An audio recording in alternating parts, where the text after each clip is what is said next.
ಸ್ನೇಹಿತರೆ, ಅದು ಜಗತ್ತಿನ ವಿಚಿತ್ರವಾದ ಮಾರ್ಕೆಟ್. ಅಲ್ಲಿ ಯುವಕರು ತಮಗೆ ಇಷ್ಟವಾದ ತರಕಾರಿಗಳನ್ನು ಖರೀದಿಸುವುದಿಲ್ಲ, ಬದಲಾಗಿ ತಮಗೆ ಇಷ್ಟವಾದ ಹುಡುಗಿಯರನ್ನ ಖರೀದಿಸುತ್ತಾರೆ. ಅಲ್ಲಿ ಸ್ವತಃ ತಂದೆ ತಾಯಿಗಳೇ ಮಗಳನ್ನ ಮಾರ್ತಾರೆ.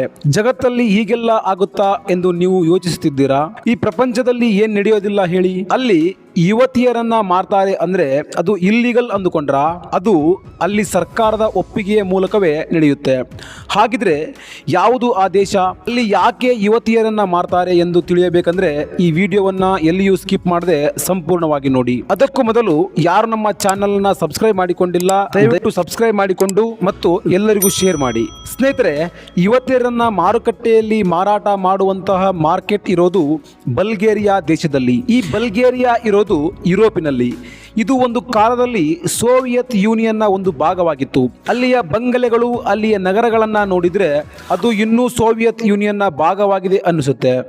ಈ ರೀತಿ ಯುವತಿಯರನ್ನ ಮಾರಾಟ ಮಾಡುವ ಜನಾಂಗವೇ ರೋಮಾಗಳು. ಇವರನ್ನ ಜಿಪ್ಸಿಗಳೆಂದು ಸಹ ಕರೆಯಲಾಗುತ್ತೆ. ಪ್ರಪಂಚದಾದ್ಯಂತ ಇವರ ಸಂಖ್ಯೆ 8 ದಶಲಕ್ಷದಷ್ಟಿದೆ.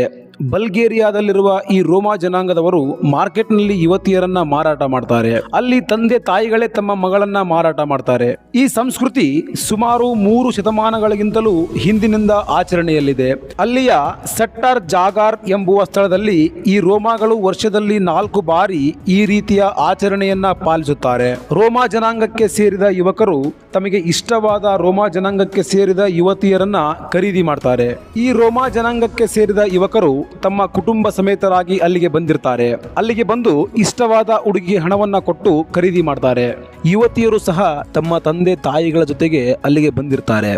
ಅಲ್ಲಿ ಯಾರು ಅತಿ ಹೆಚ್ಚು ಮೊತ್ತದ ಹಣವನ್ನ ನೀಡಲು ಸಿದ್ಧವಿರುತ್ತಾರೋ ಅಂತವರಿಗೆ ತಮ್ಮ ಮಗಳನ್ನ ಅಲ್ಲಿಯ ತಂದೆ ತಾಯಿಗಳು ನೀಡ್ತಾರೆ.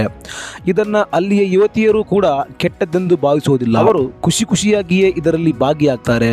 ಅಲ್ಲಿ ಯಾವ ಯುವತಿ ಸುಂದರವಾಗಿ ಕಂಗೊಳಿಸುವಂತೆ ಇರ್ತಾಳೋ ಆಕೆಗೆ ಹೆಚ್ಚು ಮೊತ್ತದ ಹಣವನ್ನ ಕೊಟ್ಟು ಕೊಂಡುಕೊಳ್ಳಲಾಗುತ್ತೆ. ಯಾರು ಹೆಚ್ಚು ಮೊತ್ತದ ಹಣವನ್ನು ನೀಡಲು ಸಿದ್ಧವಿರ್ತಾನೋ ಆ ವ್ಯಕ್ತಿಯೊಂದಿಗೆ ಆ ಯುವತಿಯನ್ನ ಕೆಲವು ಕಾಲಗಳ ಕಾಲ ಮಾತನಾಡಲು ಕಳಿಸಲಾಗುತ್ತೆ.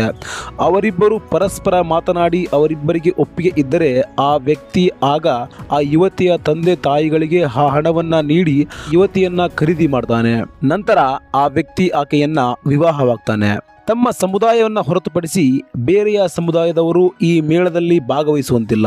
ಈ ಭಾಗವಹಿಸುವ ಯುವತಿಯರಿಗೆ 2 ಕಂಡೀಷನ್ಗಳಿರ್ತವೆ. ಆ ಯುವತಿಗೆ ಮನೆಯ ಕೆಲಸ ಮಾಡೋದಕ್ಕೆ ಬರ್ತಿರಬೇಕು ಮತ್ತು ಆಕೆ ರೋಮಾ ಜನಾಂಗಕ್ಕೆ ಸೇರಿದವಳೇ ಆಗಿರಬೇಕು.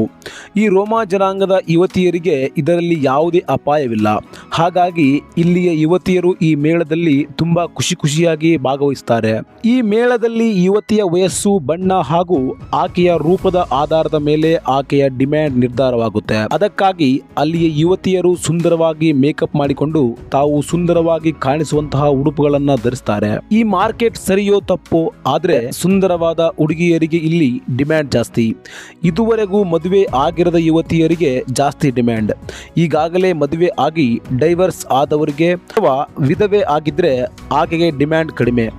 ಇದಾಗಿತ್ತು ಸ್ನೇಹಿತರೆ ಈ ವಿಡಿಯೋದ ಮಾಹಿತಿ. ಮುಂದಿನ ವಿಡಿಯೋದೊಂದಿಗೆ ಮತ್ತೆ ಸಿಗೋಣ. ಅಲ್ಲಿವರೆಗೂ ಧನ್ಯವಾದ.